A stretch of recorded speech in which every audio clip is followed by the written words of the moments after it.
Act 1.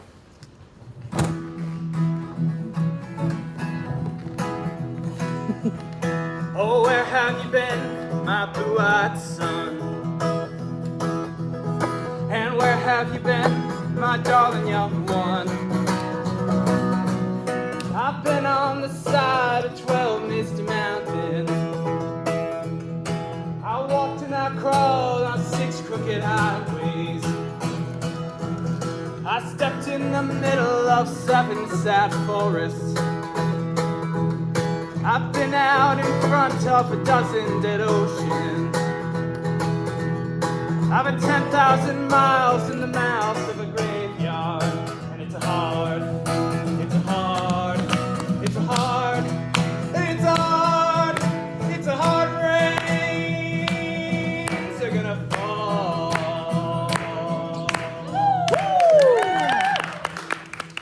As I remember, Adam, it was upon this fashion, bequeathed me by will but poor 1,000 crowns, and as thou sayest, charged my brother on his blessing to breed me well. And there begins my sadness. My sister Jocelyn, he keeps in school, and reports me scoldingly of her profit. For my part, he keeps me rustically at home, or to speak more properly, stays me here at home unkempt. For call you the keeping for a gentleman of my birth, that differs not from the sculling of an ox. He lets me feed with his hinds, bars me the place of a brother, and as much as in him lies, minds my gentility with my education. This is it, Adam. And the spirit of my father, which I think is within me, begins to mute me against this servitude. I will no longer endure it, though yet I know no wise remedy how to avoid it. Yonder comes my master, your brother. Go apart, Adam, and thou shalt hear him. Shake me up! Now, sir, what make you here? Nothing, sir. I'm not touched to make anything. What more you then, sir? Marry, sir, I'm helping you on that which God made. Marry. A poor, unworthy brother of yours with idleness. Marry, sir, be better employed and be not a while. What? Should I keep your hogs and eat husks with them? What prodigal portion have I spent that I should come to such penury? Know you where you are, sir? Oh, sir, very well. Here in your orchard. Know you before whom, sir? I, better than him I am before, knows me. I know you are my eldest brother, and in the gentle condition of blood, you should so know me. The courtesy of nations allows you my better in that you are firstborn, but that same tradition takes not away my blood. Were there 20 brothers betwixt us, I have as much of my father in me as you, albeit I confess your coming before me is nearer to his reverence. What, boy? Come, come, elder brother. Ah! You are too young in this. Wilt thou lay hands on me, villain? I am no villain. I am the youngest son of Sir Rowland de Bois. He was my father, and thrice a villain, who says such a father begat villains. Wert thou not my brother, I would not take this hand from thy neck till this other had pulled out thy tongue for saying so. Thou hast railed on thyself. Sweet masters, be patient, for your father's remembrance be at accord. Let me go, I say! I will not till I please. Thou shalt hear me. My father charged you in his blessing to give me good education. You have trained me like a peasant, obscuring and hiding from me all gentlemanlike qualities. The spirit of my father grows strong in me, and I will no longer endure it. Therefore, allow me such exercises as may become a gentleman, or give me the poor lottery my father left me by testament. With that I will go buy my fortunes.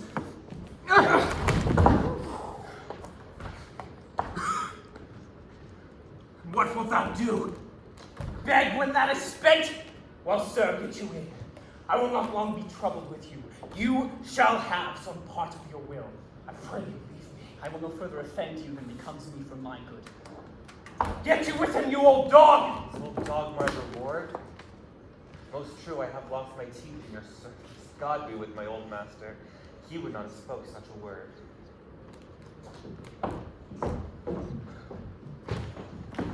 Is it even so? Begin you grow upon me. I will physic your rankness, and give you no 1,000 crowns neither. Hold the bow. Calls your worship. Was not Charles the Duke's wrestler you speak with me? So please you let the door of fortune's access to. Call him in. 'Twill be a good way. Tomorrow the wrestling is. Good morrow to your worship. Good morrow, Monsieur Charles. What's the new news at the new court? There's no news at the court, sir, but the old news. That is, the old Duke is banished by his younger brother, the new Duke. 3 or 4 loving lords have put themselves in voluntary exile, whose lands and revenues enrich the new Duke, therefore he gives them the leave to wander. Do you know if Rosalind, the Duke's daughter, be banished with her father? No, for the Duke's daughter, her cousin, so loves her, being ever from their cradles bred together, that she would have followed her exile or have died to stay behind her. She's at the court and no less beloved of her uncle than his own daughter, and never two ladies loved as they do. Where will the old duke live? They say he's already in the forest of Arden, and a many merry men with him, and there they live like the old Robin Hood of England. They say many young gentlemen flock to him every day, and fleet the time carelessly as they did in the golden world. What? You wrestle tomorrow before the new duke? Marry do I, sir, and I came to acquaint you with the matter. I'm given, sir, secretly to understand that your younger brother Orlando hath a disposition to come in disguise against me to try a fall. Your brother is but young and tender, and for your love I would be loath to foil him as I must for my own honor if he come in. Therefore, out of my love to you, I came hither to acquaint you with all. Charles, I thank thee for thy love for me, and thou wilt find I will most kindly requite. I have had notice of my brother's purpose herein, and have by underhand means labored to dissuade him from it, but he is resolute. I tell thee, Charles, 'tis the stubbornest young fellow in all France, full of ambition, an envious emulator of every man's good parts, a secret and villainous contriver against me, his natural brother. Therefore use thy discretion. I would as lief thou didst break his neck as his finger, and thou best look to it. For if thou dost him any slight disgrace, if he doth not mightily grace himself upon thee, he will practice against thee by poison, entrap thee by some treacherous device, and never leave thee be till he obtain thy life by some indirect means or other. I am heartily glad I came hither to you. If he come tomorrow, I'll give him his payment. If ever he go alone again, I'll never wrestle for prize more. And so God keep your worship. Farewell, good Charles. Now I shall stir this gamester. I hope I shall see an end of him, for my soul, yet I know not why, hates nothing more than he. Yet he's gentle, never schooled, yet learned, full of noble device, of all sorts enchantingly beloved, and especially of mine own people, who best know him, that I am altogether misprized. But it shall not be so long, for this wrestler shall clear all. Nothing remains but that I kindle the boy thither, which I'll now go about. Yeah. I'm bravely Rosalind, sweet my cause to be married. Dear Celia, I shall more mirth than I am mistress of, and would you yet either marry her? Unless you could teach me how to forget a banished father, you must not learn me how to remember an extraordinary pleasure. Here and I see thou lovest me not with the full weight that I love thee. If my uncle, thy banished father, had banished thy uncle, the duke, my father, so thou hadst been still with me, I would have taught my love to take thy father for mine, so wouldst thou, if the truth of thy love to me were so righteously tempered as mine is to thee. Well, I will forget the condition of my estate to rejoice in yours. You know my father hath no child but I, nor none is like to have, and truly, when he dies, thou shalt be his heir. For what he hath taken away from thy father perforce, I will render thee again in affection by mine honor, I will. And when I break that oath, let me turn monster. Therefore, my dear Rose, my sweet Rose, be merry. From henceforth I will, cuz, and to my sport. Now let me see, must think you of falling in love. Marry, I prithee do, to make sport withal. But love no man in good earnest, nor no further in sports, neither in the safety of a pure blush. Thou mayst in honor come off again. What shall be our sport then? Let us sit and mock the good hussif Fortune from her wheel, that her gifts may henceforth be bestowed equally. I would make her do so, for her benefits are mightily misplaced, and the bountiful blind woman doth most to mistake in her gifts to woman. 'Tis true, for those that she makes fair, she scarce makes honest. For those that she makes honest, she makes very ill-favoredly. Nay, now it goes from Fortune's office to Nature's. Fortune deals in the gifts of the world, and not in the lineaments of nature. Oh! Mistress, you must come away to your father. Were you made the messenger? No, by mine honor, but I was bid come for you. Where learned you that old fool? Oh, of a certain knight that swore by his honor that the pancakes were good, and swore by his honor that the mustard was not. Now I'll stand to it. The pancakes were not, and the mustard was good, and yet was not the knight forsworn. I'll prove you that in the great heap of your knowledge. I marry no one, muzzle your wisdom. All right, stand you both now. Stand, stand. Now stroke your chins and swear by your beards that I am a knave. By our beards, if we had them, thou art. Now, by my knavery, if I had it, then I were. But if you swear by that, that is not, you are not forsworn. No more than that knight was swearing by his honor, for he never had any. Or if he had, he had sworn it all away before he'd ever met that mustard or those pancakes. Prithee, who's thou meanest? Oh, somebody that your father, old Ferdinand, loved. My father's love is enough to honor him. Enough. Speak no more of him. You will be whipped for taxation one of these days. Oh, the more pity that fools can't speak wisely what wise men do foolishly. By my troth, thou sayest true. For the little wit that fools have with silence, the little foolery that wise men have makes a great show. Oh, here comes Monsieur Lebeau. Bonjour, Monsieur Lebeau. What's the news? Fair princess, you have lost much good sport. Sport? Of what color? There comes a man and his 3 sons. 3 proper young men of excellent growth and presence, the eldest of whom wrestled with Charles, the Duke's wrestler, in which Charles in an instant threw him down and broke 3 of his ribs, that there's little hope of life in him. So he served the second, and so the third. Yonder they lie, the poor old man, their father, making such pitiful dole over them, that all the beholders take part with weeping. Alas! But what is this sport, monsieur, that the ladies have lost? Why, this that I speak of. Oh, thus men may grow wiser every day. This is the first I've heard of the breaking of ribs as sport for ladies. Or I promise thee. Is there yet another longs to see this broken music in his sides? Is there another dotes upon rib breaking? Shall we see this wrestling cousin? You have to if you stay here, for here is the place appointed for the wrestling. Yonder, sure, ready to perform it. Yonder, sure they are coming. Let us now stay and see it. Come on, that the youth will not be entreated his own peril and his forwardness. Is yonder the man? Even he, madam. Alas, he's too young, yet he looks successfully. Oh, now, daughter and cousin, are you crept together to see the wrestling? I, my liege, give us grace. Oh, you will take little delight in it, I can tell you. There is such odds in the man. In the pity of the challenger's youth, I say, dissuade him, but he would not be entreated. Speak to him, lady, see if you can move him. Good Monsieur Lebeau. Call him hither. We'll see the challenger. The princess calls for you. I attend them with all respect and duty. Young man, have you challenged Charles the wrestler? No, fair princess. He's the general challenger. I come but in as others do to try with him the strength of my ego. Young gentlemen, your spirits are too bold for your ears. You see cruel proof of this man's strength. If you saw yourself with your eyes or knew yourself with your judgment, the fear of your adventure would counsel you to a more equal enterprise. We pray you, for your own sake, to embrace your own safety and give over this attempt. Do, young sir, your reputation shall not therefore be misprized. We will make our suit to the Duke that the wrestling might not go forward. I beseech you, punish me not with your hard thoughts, wherein I confess me much guilty to deny so fair and excellent ladies anything. But let your fair eyes and gentle wishes go with me to my trial, wherein, if I be foiled, there is but one shame that was never gracious. If killed, one dead that was willing to be so.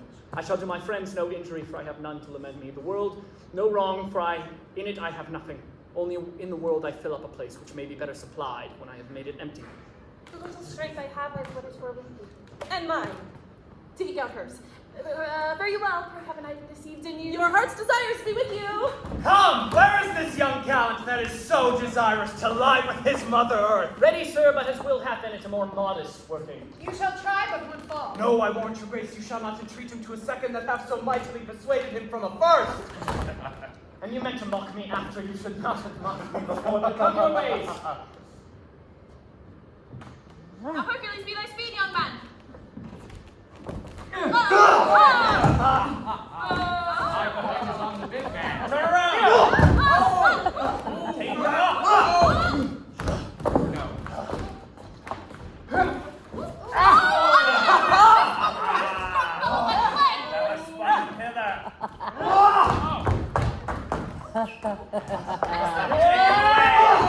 Grab him by the calves. Throw him up! Quickly!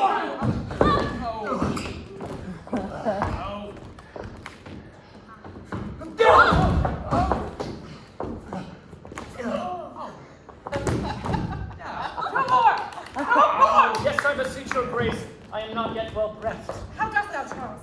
He cannot speak, my lord. Bear him away. What is thy name, young man? Orlando, my liege, the youngest son of Sir Roland de Boys. Why, thou hast told me as son of some man else. The world esteemed thy father honorable, but I did still fight with thine enemy. Thou shouldst have better pleased me with this deed, hast thou descended from another house. But fare thee well, thou art a gallant youth. I would thou hast told me of another father. Would I were my father, because would I do this? I am more proud to be Sir Roland's son, his youngest son, and would not change that calling to be adopted heir to Frederick. My father loves Sir Roland as his soul, and all the world was of my father's mind. Had I before known this young man to be his son, I would have dipped tears into entreating if he should thus avenge him. Gentle cousin, let us go thank him and encourage him. My father's rough and envious disposition sticks me at heart. Sir, you have well deserved. If you do keep your promises in love, but justly, as you've exceeded all promise, your mistress shall be happy. Sir, wear this for me. One out of suits with fortune that could give more, but that her hand much means. Shall we go, cuz? Aye, Fare you well, fair gentlemen. can I not say thank you? I better put her all thrown down, and that which here stands up is but a quintain, mere lifeless block. He calls us back. My pride fell with my fortunes. I'll ask him what he wills. Did you call, sir? Sir, you have wrestled well and overthrown more than your enemies.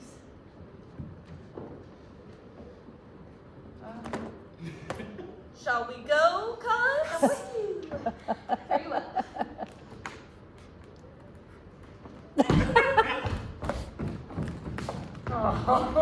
What passion hangs these weights upon thy tongue? You cannot speak to her, yet she urged conference. Oh, land! Thou art overthrown, or Charles, or some lesser power has mastered thee.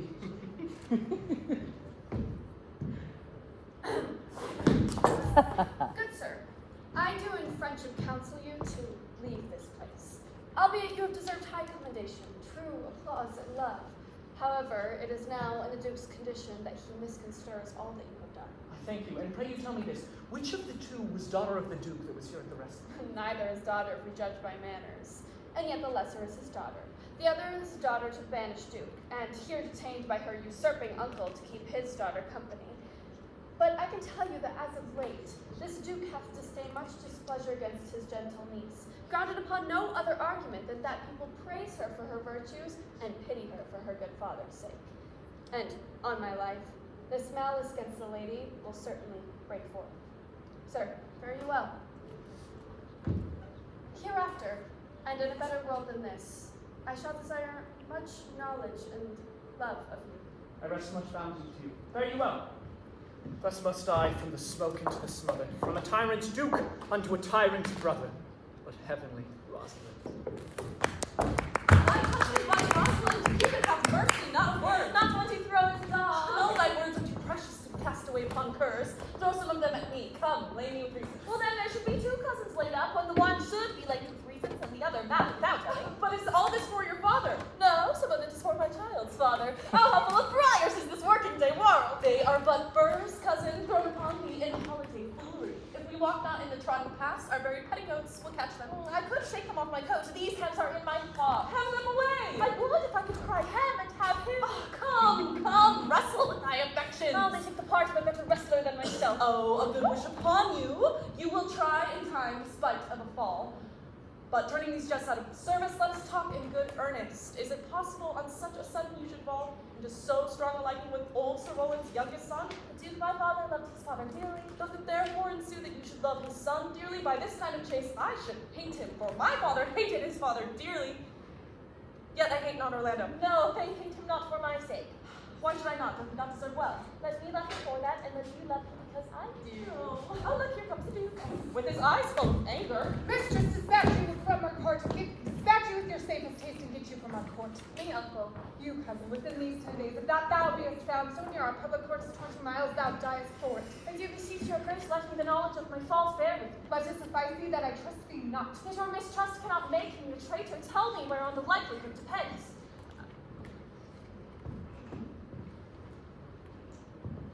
Thou art thy father's daughter, there is enough. So was I when your highness banished him. So was I when your highness took his dukedom. Treason is not inherited, my lord. Or if it was, if we did derive it from our friends, what's that to me? My father was no traitor.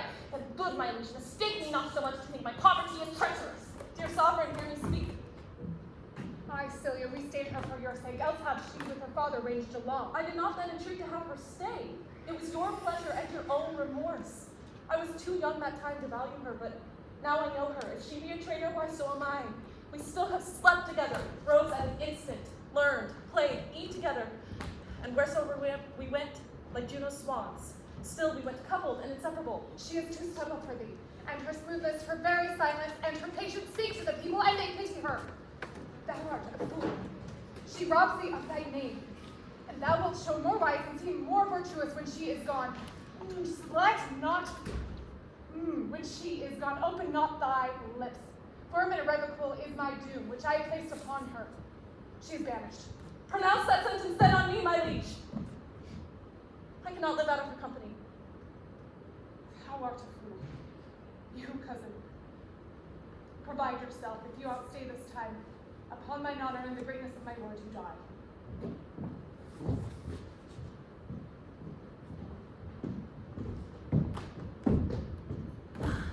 Oh, my poor Rosalind! Whither wilt thou go? Wilt thou change fathers? I will give thee mine. I charge thee, be not thou more grieved than I am. I have more cause. Thou hast not, cousin. Prithee, be cheerful. Knowest thou not that the Duke hath banished me, his daughter? That he hath not. Thou hath not? Rosalind lacks then the love which teacheth thee that thou and I am one. Shall we be sundered? Shall we part, sweet girl? No. Let my father seek another heir. Therefore, devise with me how we may fly, whither to go, and what to bear with us. And do not seek to take your change upon you, to bear your griefs yourself, and leave me out. For by this heaven now utter sorrows pale. Say what thou canst, I'll go along with thee.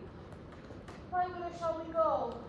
To seek my uncle in the forest of Arden. Alas, what danger will it be to us maids, as we are to travel forth so far? Beauty provoketh thieves sooner than gold. I'll put myself in poor and mean attire, and with a pen umber smirch my face alike to you, so shall we pass along and never stir assailants. Were it not better, because that I am more than common tall, that it suit me at all points, like a man. A gallant curtal axe upon my thigh, a boar spear in my hand, and in my pocket lie there what human woman spear therewith. We'll have a squashing and a marshal outside, as many other mannish cowards do that do outface it with their semblances. What shall I call thee when thou art a man? I'll have no worse a name than Jove's own page, and therefore look you call me Ganymede. And what will you be called? Something that hath a reference to my state. No longer Celia, but Aliena. But cousin, what if we essayed to steal the clownish fool out of your father's court? Oh, though he not be a comfort to our travel. He'll go along over the wide world with me. Leave me alone to woo him.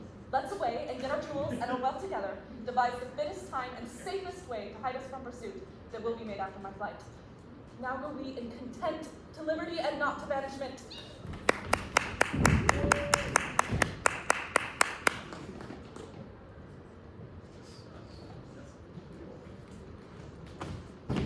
Now my co-mates and brothers in exile, hath not old custom made this life more sweet than that of painted pomp? Are not these courts more free from peril than the envious court?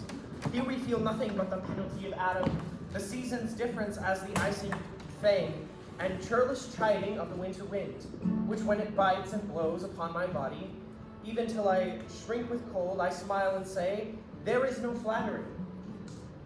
There are counselors that feeling persuade me what I am. Sweet are the uses of adversity, which, like the toad, ugly and venomous, wears yet a precious jewel in its head. And thus, this our life exempt from public haunt, finds tongues in trees, books in running brooks, servants in stones, and good in everything. I would not change it. I would not change it. Happy is your grace that can translate the stubbornness of fortune into so quiet and so sweet a style. Come, shall we go and kill us a venison? As yet it irks me that the poor daft fools, being native birds of this desert city, should have in their own confines, with forked heads, have their round haunches gold. Indeed, my lord, the melancholy Jacques grieves at that. And in that kind swears you do more usurp than doth your brother that hath banished you. Today my lord of Amiens and myself did steal along behind him as he lay under an oak, whose antique root peeped out upon the brook that brawls along this wood, to the which place a poor sequestered stag, who from the hunter's aim at tainer hurt did come to languish. And indeed, my lord, the wretched animal heaved forth such groans that their discharge had caused his leather coat to stretch almost to bursting. And the big round tears coursed one another down his innocent nose in piteous chase. And thus the hairy fool, much marked by our melancholy Jacques, stood on the extremest verge of the swift brook, augmenting it with tears. But what said Jacques? Did he not moralize the spectacle? Oh yes, into 1,000 similes. Did you leave him in this contemplation? We did, my lord, weeping and commenting upon the sobbing deer. Show me the place. I love to cope him in these sullen fits. Oh, then he's a full matter. We'll bring you to him straight.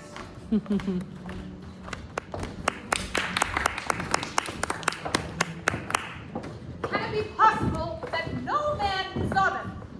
My lord, the varnished clown at whom your grace so oft was wont to laugh is also missing. I secretly overheard your daughter and her cousin much commend the parts and graces of the wrestler, that did but lately soil the sin of Charles. And I believe that wherever they are gone, that youth is surely in their company. Find out thy brother. Bring his brother to me. If he be absent, bring his brother to me. Make him find him. And let not search nor inquisition quell to bring again these foolish runaways.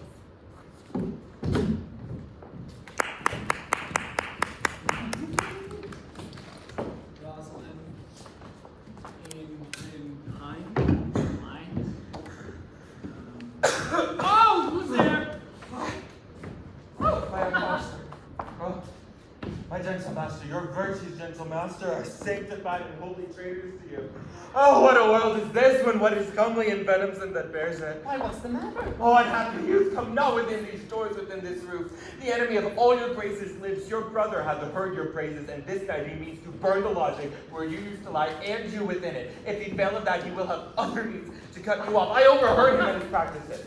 This is no place. This house is but a butchery, a horrid fear to not enter it. Why, whither, Adam, wouldst thou have me go? No matter whither, so you come not here. What, wouldst thou have me go and beg my food, or with a base and boisterous sword enforce a thievish living on the common road? This I must do, or I know not what to do. Yet this I will not do. I rather will subject me to the malice of a diverted blood and bloody brother. But do not do so. I have 500 crowns, and all this I give you. Let me be your servant. Though I look old, yet I am strong and lusty, for in my youth I never did apply hot and rebellious liquors in my blood, nor did not with unbashful forehead woo the means of weakness and debility. Therefore my age is as a lusty winter, frosty but kindly. Let me go with you. I'll do the service of a younger man in all your business and necessities. Oh, good old man, how well will he abuse the constant service of the antique world. But poor old man, thou prunest a rotten tree, that cannot so much as a blossom yield in lieu of all thy gleanings and husbandry. But come your ways. We'll go along together, and ere we have thy youthful wages spent, we'll light upon some settled loading. Master, go on, and I will follow thee to the last gasp with truth and loyalty.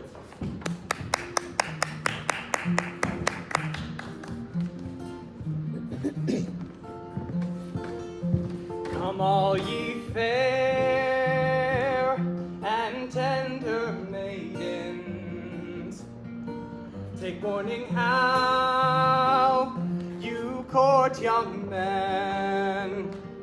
They're like a star on a summer's morning.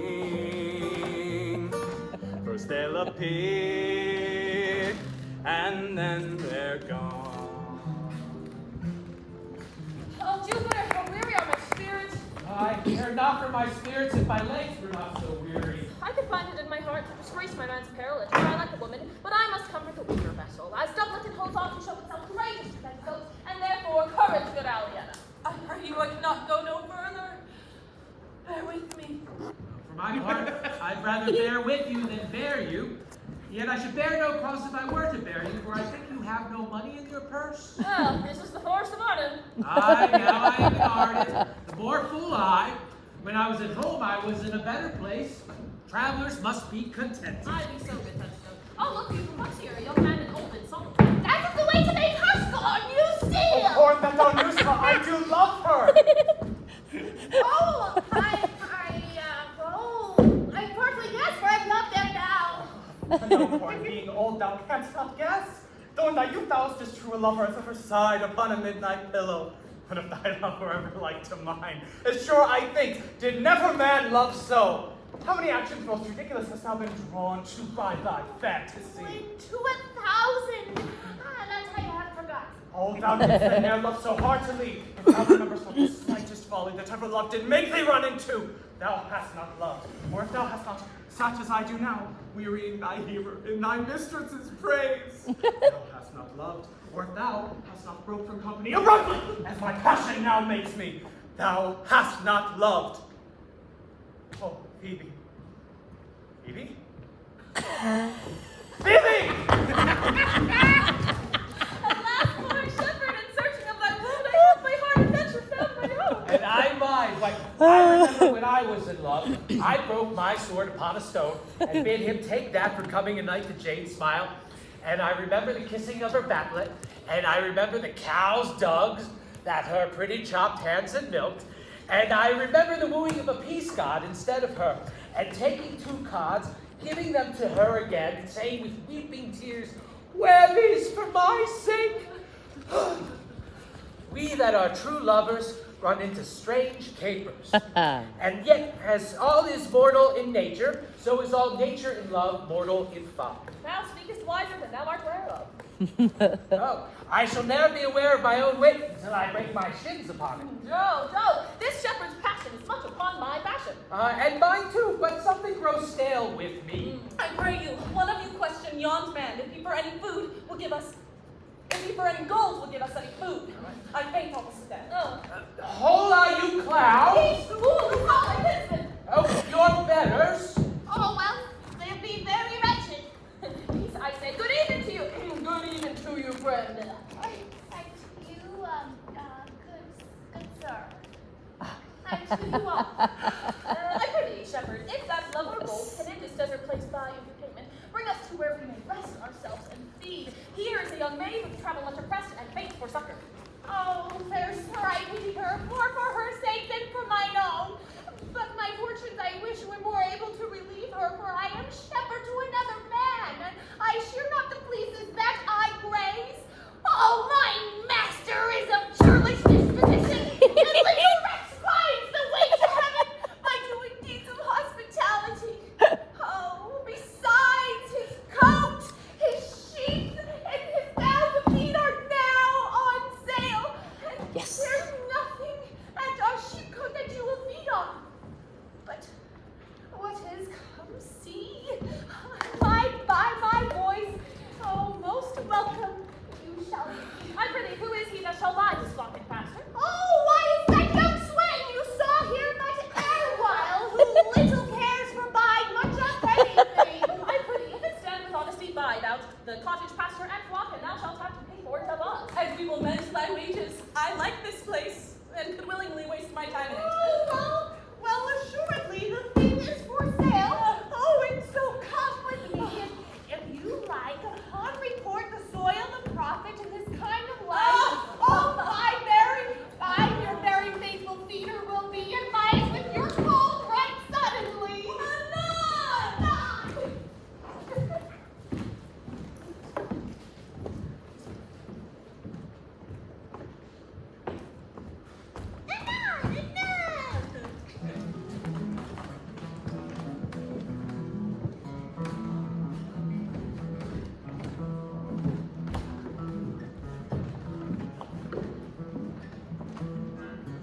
Under a greenwood tree, who loves to lie with me? Under a sweet bird's throat, could hope for sweeter note. Come by me, here we'll find no enemy but winter and rough weather.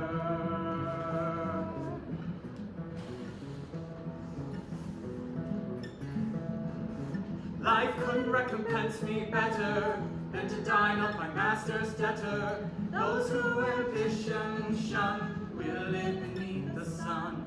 Come by me, here we'll find no enemy but winter and rough weather.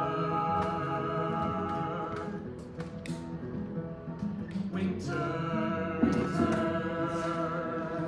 and rough weather. Winter and rough weather.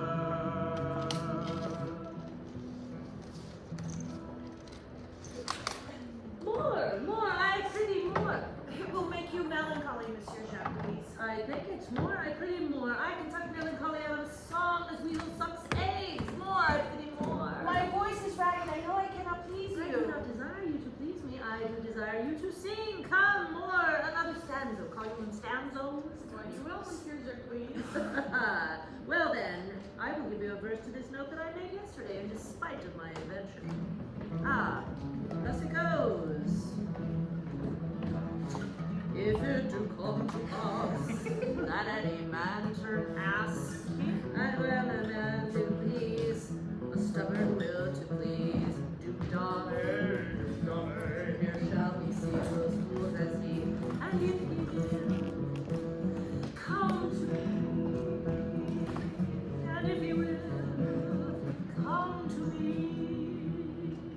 What's that Duke Dame? Oh, it is a Greek invocation to call fools into a circle. Well, I'll go find some place to sleep, and if I cannot, I will rail on all the firstborn of Egypt.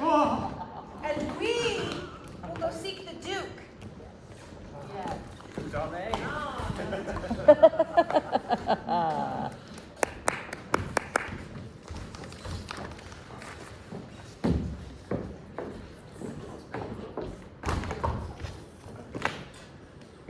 Dear master, I can go no further. Oh, I die for food. Oh, here lie I down and measure out my grave. Farewell, kind master. Why have now, madam, no greater strength than thee? For my sake, be comfortable. Hold death awhile at the arm's end, I will here be with thee presently. And if I bring thee not something to eat, then I will give thee leave to die. But if thou diest before I come, thou art a mocker of my labors. Well said. Thou lookest cheerly, and I will be with thee quickly. Yes, thou liest, goody critter. Come, I will bear thee to some shelter. Oh. And thou shalt not die for lack of a dinner if there be living anything in this desert. Oh, cheerly, good Adam. I think you've transformed into a beast, for I can nowhere find him like a man. My lord, it is but even now gone hence. Here was he, merry, hearing of song. If he, compact of jars, grow musical, we shall have shortly discord in the spheres. Go seek him. Tell him I would speak with him. Darling, say for later ride on approach. Why, how now, monsieur? What life is this that your poor friends must woo your company? What, you look merry? A fool, I'm a fool in the forest, a motley fool, a miserable world, as I do live by food.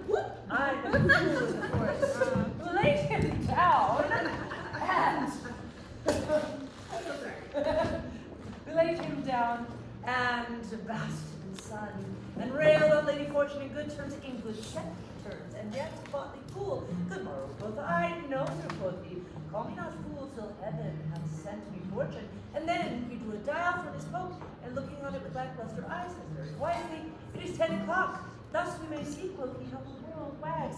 'Tis but an hour since it was 9, and after one more 'twill be 11, and so from hour to hour we write and write, and then from hour to hour we rot, and thereby hangs a tale. When I did hear this motley fool thus moral on the time, my lungs began to crow like chanted bear. But fool should be so deep contemplative. And I did laugh, sans intermission, and an hour by his dial. Oh, noble fool, oh, worthy fool, motley's the only wear. What fool is this? Oh, worthy fool, the one that hath been a courtier, and says, if ladies be but young and fair, they have a gift to know it. And in his brain, which is as dry as the remainder biscuit after a voyage, with strange places crammed with observation, which he vents in mangled forms. Oh, that I were a fool! I am ambitious for a motley coat. Thou shalt have one. It is my only suit. I must have liberty with all, with as large a charter as the wind to blow on whom I please, for so fools have, and they that are most galled with my folly. But who comes? Forbear thee no more, Oh, I have none yet. nor shall not till necessity be served. Of what kind should this cock come off? Art thou thus bolden, man, by thy distress, or else a rude despiser of good manners, that in civility thou dost seem so empty? You touched my vein at first. The thorny point of smooth distress hath tamed for me to show smooth civility. Yet I am inland bred and know some nature. But forbear! He dies that touches any of this fruit, till I and my affairs are answered. And you will not be answered with reason, I must die.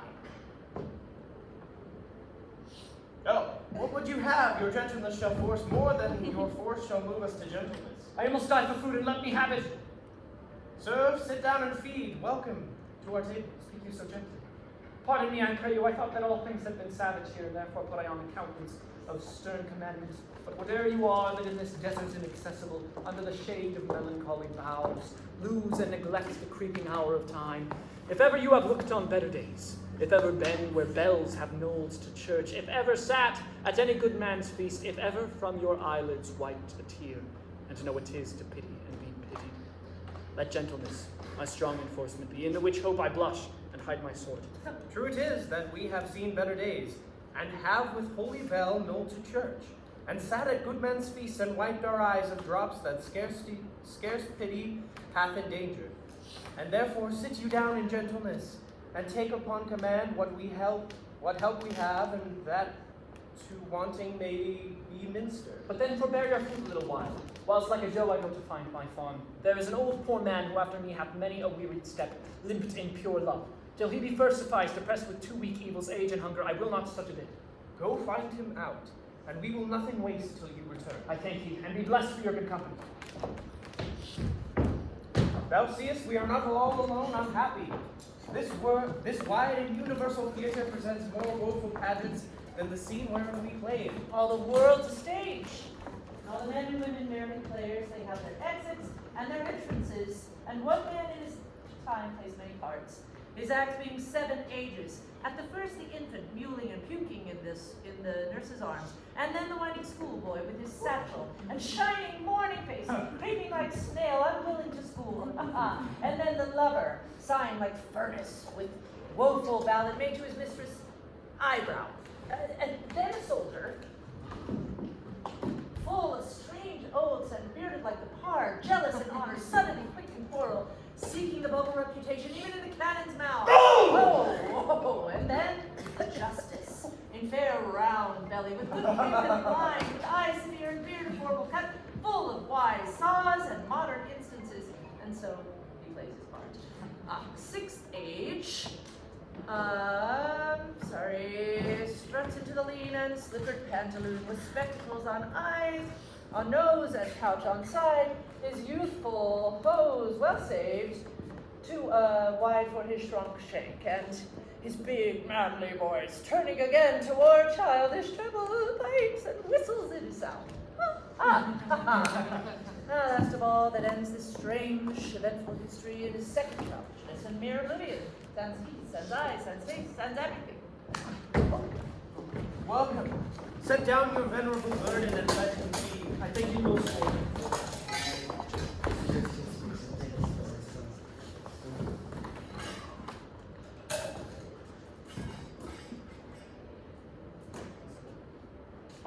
Oh, shoot.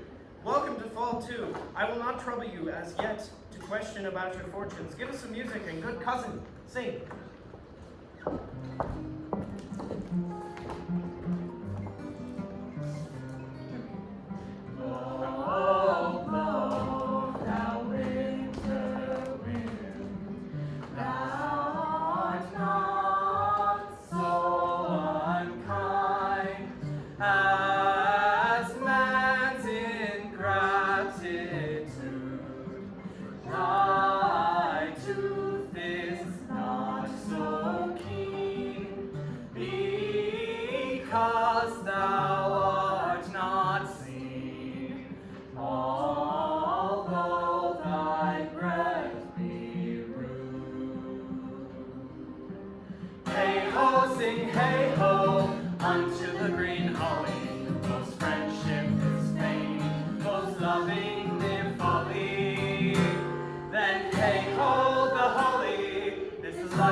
Son, as thou hast whispered faithfully you were, as my eye doth his effigies witness, most truly limbed and living in your face, that loved your father, the residue of your fortune.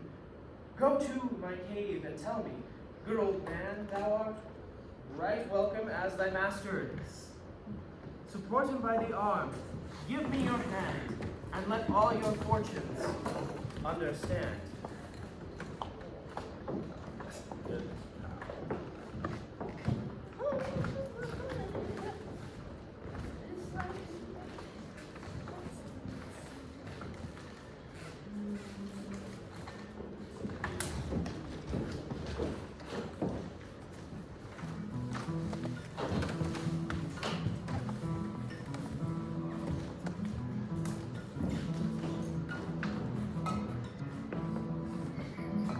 Hang there, my words, witness of my love. If thou, thrice crowned queen of night, survey with thy chaste eyes of thy pale spear above my huntress name, that my full life doth sway. Oh, Rosalind! These trees shall be my books, and in them my thoughts I'll care, to that every eye which in this forest sees shall see thy virtue everywhere. Run, run, Orlando, carve on every tree the fair, the chaste, the unexpressive shape.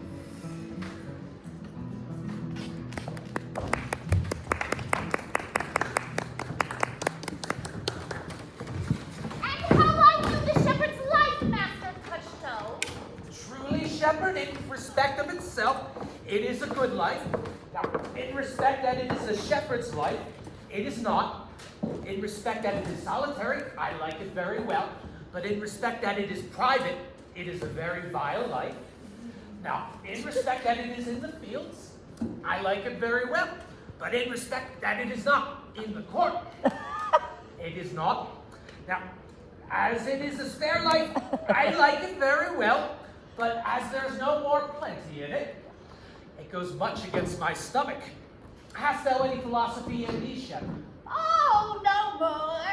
Much less I know, the more one sickens, oh, the worse at ease he is. And he that wants money, means, and content is without 3 good friends. And property of rain is to wet, and fire is to burn, and good pasture makes fat sheep. and he that hath learned no wit by nature nor art, may complain of very poor breeding, or comes of very dull kindred. Such a one is a natural philosopher. Oh, no, truly. Hast thou ever been in court? No, truly. Oh, then thou art damned. Oh, it's Master Ganymede, my new mistress's brother. From the east to western end, notable is like Rosalind. Her worth being mounted on the wind through all the world, there's Rosalind. All the pictures fairest lined are but black to Rosaline. No fair be kept in mind but the fair of Rosaline. I'll rhyme you 8 years together. Dinners and suppers and sleeping hours accepted. That is the right butter women's rank to market. Out, fool! Oh, but for taste. If the heart do lack a hind, let him seek out Rosaline. If the cat were after kind, so be sure will Rosaline. Winter garments must be lined, so must slender Rosaline. He that reap that must sheath and bind, then to cart with Rosaline. Sweetest nut hath sourest rind, such a nut is Rosaline. He that sweetest rose must find love's prick and Rosaline. These are the very false gallop of verses. Why do you infect yourself with them? Peace, you dull fool. I found them on a tree. Well, truly that tree yields bad fruit. I'll grapple with you, and then I shall grapple with the meddler, for you will be rotten ere you be half ripe, and that is the true virtue of the meddler. Oh, as you have said, but whether wisely or not, let the forest be the judge. Oh, peace, here comes my sister, reading. Stand aside. Much is a desert feed. Word is unpeopled? No. Tongues I'll hang on every tree that shall Sybil sing to show. Somehow brief the life of man runs his errant pilgrimage, that the stretching of a span buckles in some of age. Some of violated vows twixt the souls of friend and friend, but upon the fairest vows, where at every sentence end, will I, Rosalinda, right. Teaching all that read to know the quintessence of every sprite. Heaven would in little show, therefore heaven nature charged that one body should be filled with all graces wide enlarged. Nature presently distilled Helen's cheek, but not her heart. Cleopatra's majesty, Atlantis' better part. Sad Lucretia's modesty, thus Rosalind. Of many parts, by heavenly snob was devised, of many faces, eyes, and hearts. To have the touch's dearest prized, heaven would that she these gifts should have, and I to live and die her slave. Ah, gentle Balthazar! Why have you wearied your parishioners with all that never cried? Have patience, good people. How now, back, friends? Shepherd, go up a little. Go with him, Sirrah. Come now, shepherd, let us make an honorable retreat, yet not with bag and baggage, but with spirit and scrimmage. Didst thou hear these verses? Oh, yes, I heard them, and more too, for some of them had in them more feet than the verses would bear. That's no matter, the feet might bear the verses. Aye, but the feet were lame and could not bear themselves, and therefore stood lamely in the verse. But didst thou hear without wondering how thy name should be hanged and carved upon these trees? I was 7 of the 9 days out the wonder before you came, for look what I found here on Palm Street. I was never so blind since the dagger was in time, that I was an Irish rat, which I can hardly remember. Trow you who hath done this? Is it a man? And the chain that you once wore about his neck. Change you color? I prithee who? Oh, Lord! Lord, it is a hard matter for friends to meet, but mountains may be removed and earthquakes. With earthquakes so encountered. Nay, but who is it? Is it possible? I prithee now, you must petition your agreements, tell me who it is. Oh, wonderful, wonderful, and most wonderful, wonderful, and yet again wonderful, and after all that, out of all, Who be good my confession? Dost thou think, though I am in comparison like a man, I have a doublet and hose in my disposition, an inch of delay more is a sea of discovery, I prithee, tell me who it is quickly, and speak apace. I would thou couldst stammer, that thou might pour this concealed man out thy mouth, as wine comes out of a narrow-mouthed bottle, either too much at once or not at all. I prithee take the cork out of thy mouth, that I may drink thy tidings. so you may put a man in your belly. Is he of God's making? What manner of man is his head with hat, or his tunic with a beard? Nay, he hath but a little beard. Oh, my God will send more, the man will be thankful. Let me state the growth of his beard, if thou delay me not, the knowledge of his chin. It is young Orlando! That tripped up the wrestler's heels and your hearts both in an instant. Nay, nay, but take, the devil take mocking, speak sad, brow, and true. In faith, thus 'tis he. Orlando. Alas the day. What shall I do with my doublet and hose? What did he when thou sawest him? What said he? How looked he? Where and when? What makes him here? Did he ask for me? Oh, and how parted he with thee? And when shalt thou see him again? Answer me in one verse. You must borrow me guard into his mouth first. 'Tis a word too great for any mouth of this age's size. To say I know to these particulars is more to answer than in a catechism. But doth he know that I am in the forest and in man's peril? Looks as freshly as he did the day he wrestled. It is as easy to count enemies as to resolve the propositions of a lover. But take a taste of my finding him. And relish with good observance. I found him under a tree, like a dropped acorn. Oh, it's made well because Jove's tree when it drops forth such fruit. Give me audience, good madam. Bruce! There lay he stretched along like a wounded knight. Oh, may pity to see such a sight as well becomes the ground. Cry hollow to thy tongue, I prithee, and curvets unseasonably. He was furnished like a hunter. Oh, ominous, he comes to kill my heart. I would sing my song without a burden, thou bringest me out too. Do you not know that I am a woman when I think I must speak? Sweet, say on. You bring me out. Soft, what's he not here? 'Tis he, slip by and note him. I thank you for your company, but good faith, I had as lief been myself alone. And so had I, but yet for fashion's sake, I thank you too for your society. God be with you, let's meet as little as we can. I do desire we may be better strangers. I pray you, mar no more trees writing of love songs in their barks. I pray you mar no more of my verses with reading them in a favored Rosalind is your love name? Yes, just. I do not like her name. There was no thought of pleasing you on the day she was christened. What stature is she of? Just as high as my heart. Oh, you are full of pretty answers. Have you not been acquainted with goldsmiths' wives who caught them at a ring? Not so, but I answer you, right painted cloth, from whence you studied your questions. You have a nimble wit. I think 'twas made of Atalanta's heels. Will you sit down with me, and we two will rail against our mistress, the world, and all her misery? I will chide no breather in the world but myself, against whom I know most fault. worst fault you have is to be in love. 'Tis a fault I will not change for your best virtue. I am weary of you. And I tried, I was looking for a fool when I found you. He is drowned in the brook. Look but in, and you shall see him. Oh, there I shall but see my own figure. Which I take to be either a fool or a cipher. Ah, tarry no longer with you. Farewell, good Signor Love. I am grateful for your departure. Adieu, good Monsieur Melancholy. I will speak to him like a saucy lackey and under the habit play the neighborhood. Do you hear, boy? Very well. What would you? I pray you, what is o'clock?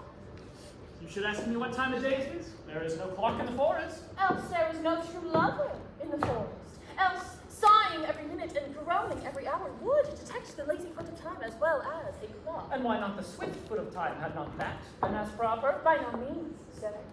Time travels in diverse places with diverse persons. I'll tell you who time ambles withal, who he trots withal, who he gallops withal, and who time stands still withal. I prithee, who doth he trot withal? Mary, with a young maid, between the contract of her marriage and the day it is solemnized. If the interim be but as the night shines, pace feels so hard it seems the length of 7 years. Who ambles time withal? With a priest that lacks Latin, and a rich man that hath not the gout. For the one sleeps peacefully because he cannot study, the other lives merrily because he feels no pain. The one lacking the burden of lean and wasteful learning, the other knowing no burden of heavy, tedious penning. These time ambles withal. Who doth he? Gallop withal. With a leap to the gallows. Yeah. For though he goes as softly as he fall, he thinks himself too soon there. Who stays it still withal? With lawyers in the vacation, for they sleep between term and term and perceive not how time moves. Where dwell you, pretty With my sister, the suffragette here, in the skirts of the forest, lie a fringe upon a petticoat. Are you native of this place? As the coney that you see well where she is kindled. Your accent is something finer than you could purchase in so removed a dwelling.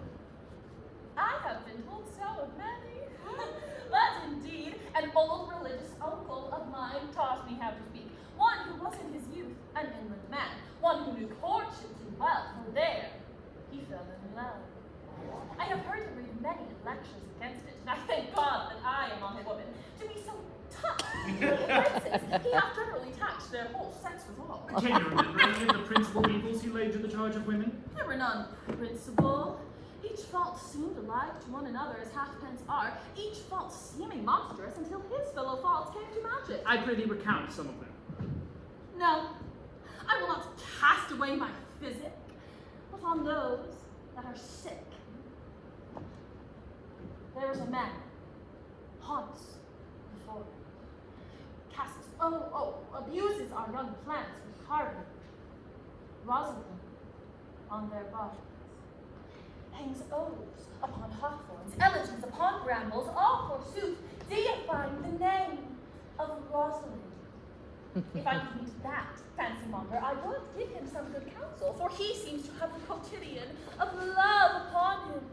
I am he that is so love-shaken. I pray you tell me your remedy. There are none of my uncle's marks on you. He taught me how to know a man in love. Under the cage of rushes, I am sure you are not prisoner. What were his marks? A lean cheek, which you have not. A blue eye and sunken, which you have not. An unquestionable spirit, which you have not. A beard neglected, which you have not. Though I pardon you for that, for your simply having a beard is a younger brother's revenue. How did you know? And then your hose should be unguarded, your bonnet unbanded, your sleeve untied, your shoe untied, and everything about you demonstrates a careless desolation. But you are no such man. You are rather point devised, Signor accoutrement, as loving yourself and seeming the lover of any other. Fair you. I would I could make me believe I love. Make me believe? You may as well make her that you love believe! Which I warrant she is after to do than confess she does.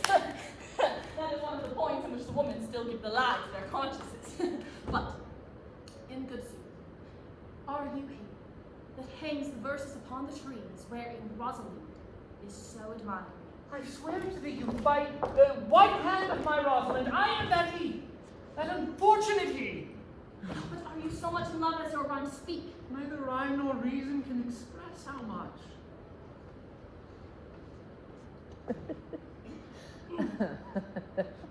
Love is merely a madness. And I say, deserves as well a dark horse and a whip as the madmen do. And the reason why they are not so punished and cured is that the lunacy is so ordinary that the whippers are in love too. I confess, curing it by counsel. Did you ever cure any so? Yes. Yes. One. And in this matter, he was to imagine me, his love, his mistress, and I sent him every day to woo me. At which time would I, being but a moonish youth, greed, be feminine, changeable, lacking, longing, proud, fantastic, apish, inconstant, full of smiles, full of tears. For one passion everything, and for no passion truly something, as boys and women are for the most part cattle of this color. Was now like him, now loathe him, then entertain him, then forswear him, then weep for him, then spit at him, that I drave my suitor from his mad humor of love to a living humor of madness, which was to forswear the full stream of the world, and to live in a nook, merely monastic, and thus I cured him.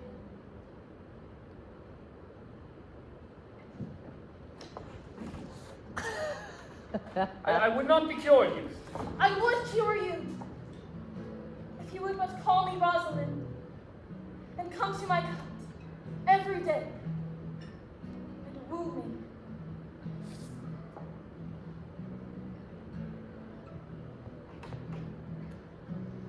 Now by the faith of my love, I will. Tell me where it is.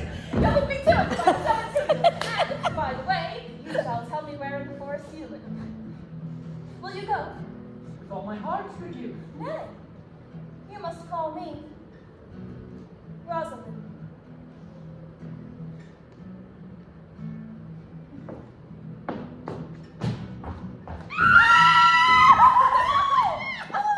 Come, sister, will you go? Well, I'm living in a foreign country and I'm bound to cross the line. Beauty walks a razor's edge, someday I'll make it mine. If I could only turn back the clock to when God and her were born. And then she said, I'll give you shelter.